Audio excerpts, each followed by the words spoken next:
我跟你说啊，其实我还是第一次进这么正规的配音间。是吗？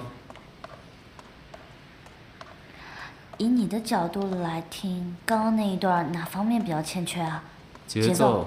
啊，我也是觉得我节奏方面可弱了，可能还是经验太少了。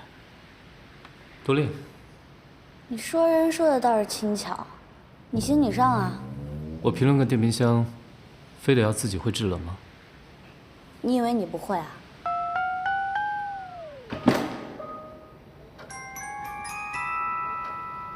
我们回家吗？吃饭。嘿嘿，刚好我饿了。哇，太丰盛了！我开动啦！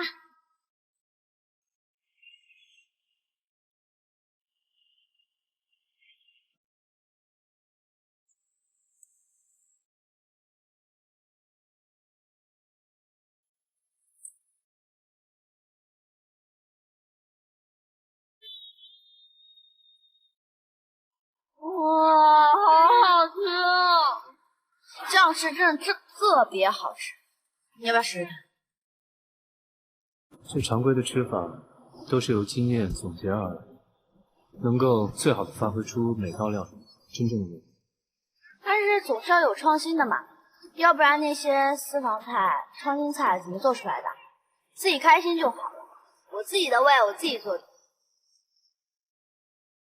叶先生，我觉得你就是做什么事情都太讲究那个步骤，还有规则，这样会少很多乐趣的。不会，我反而觉得好。凡事都该有自己的规律。普通玩家选择的是标准流程，而高级玩家选择的是自定义配置。你真的试试看吧。我也做一个吧。算了吧，贝尔罗。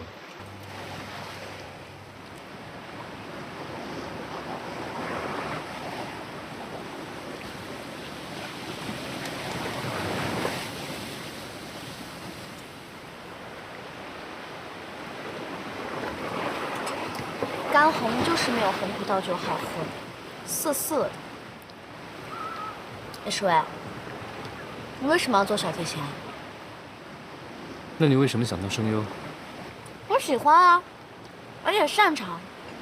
你这样的表达方式，蛮西化的。是谁鼓励你的？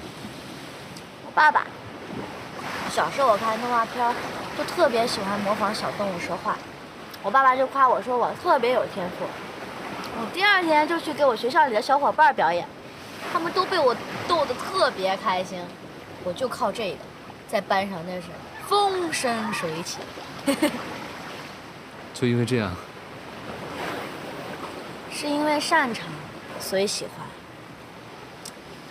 大学毕业之后，我想做一个自己喜欢，而且会做的事儿，那就只有配音了。所以我就到处去找配音的机会去学习，去攒钱。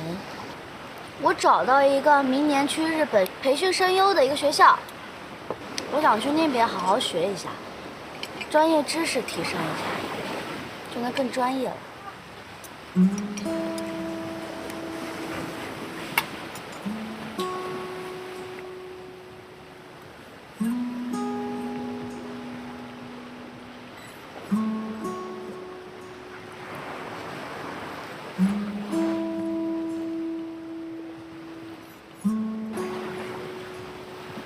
可以接受。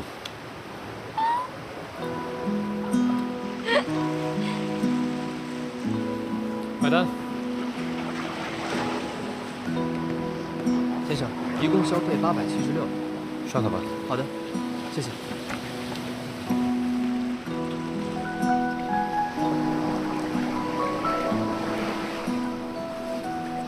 我回去转给你啊。不用了。今天是你帮我朋友的忙。可是这一餐真的挺贵的。